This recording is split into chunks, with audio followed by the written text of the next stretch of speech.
We return now to our ongoing coverage of the southern border and immigration. A new federal watchdog report lays out disturbing findings about how the government handled the separation of migrant families following the Trump administration's zero-tolerance policy last year. As Lisa Desjardins tells us, this centers on the agency tasked with caring for the children, the Department of Health and Human Services. Judy, the report outlines a litany of failures within HHS that kept children and parents separated for weeks and months longer than necessary. The report depicts a complete breakdown in communications and planning within the agency, as well as with the rest of government, including no warning when the Trump administration triggered this situation.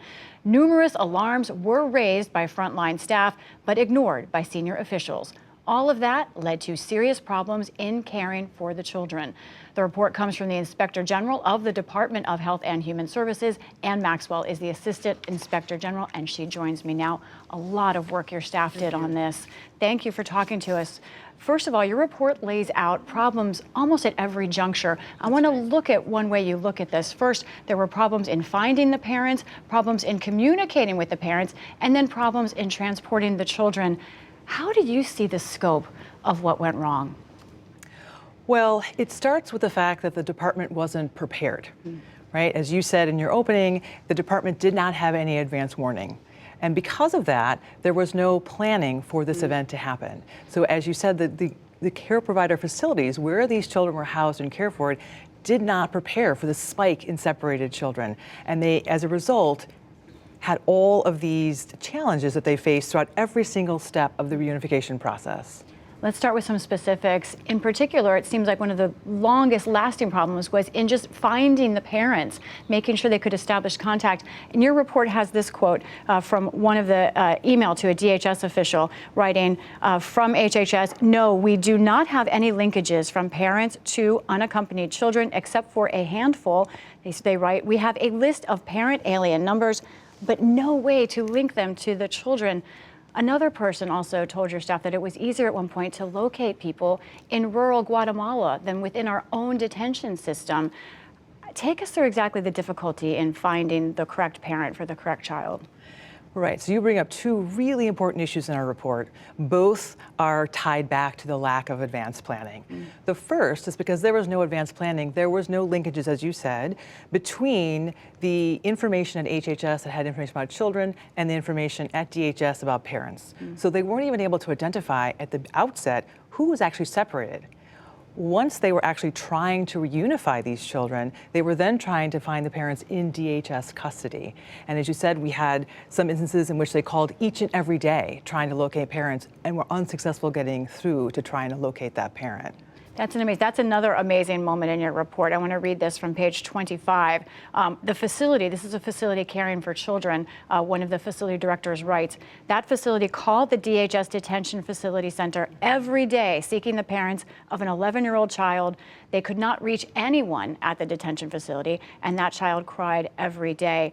There was also a block in connecting with ICE because those people trying to assess whether this parent was ready to reunify had to spend a few hours talking to them.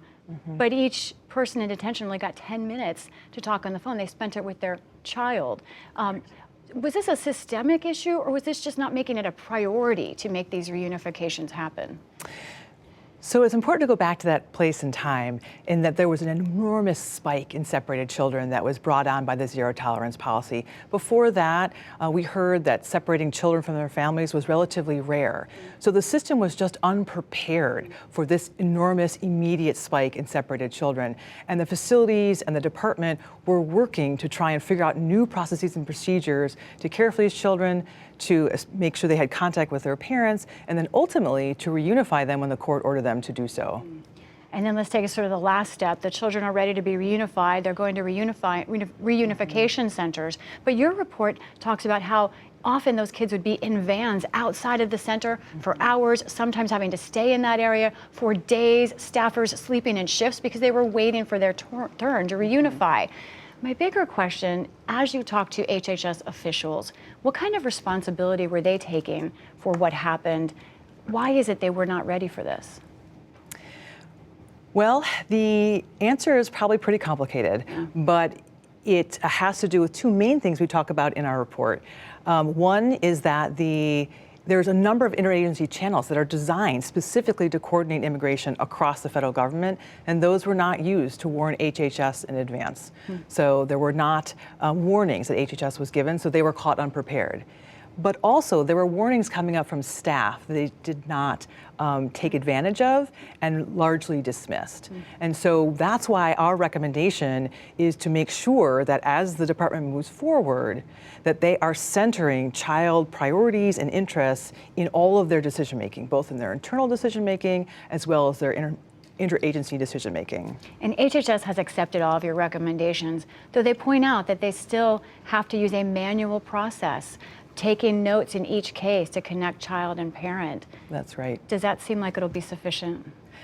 It does not, and we have a recommendation to correct that. So they have made some strides in being able to identify the children who are currently being separated, but it is still a multi-step manual process to make the information clear about which child has actually been separated. We recommend that they improve that system, automate that system, so we can be sure that we can identify separated children to make sure they get appropriate care and then be reunited with their parent if appropriate. So important to keep following this. Ann Maxwell of the Inspector General's Office with HHS. Thank you. Thank you.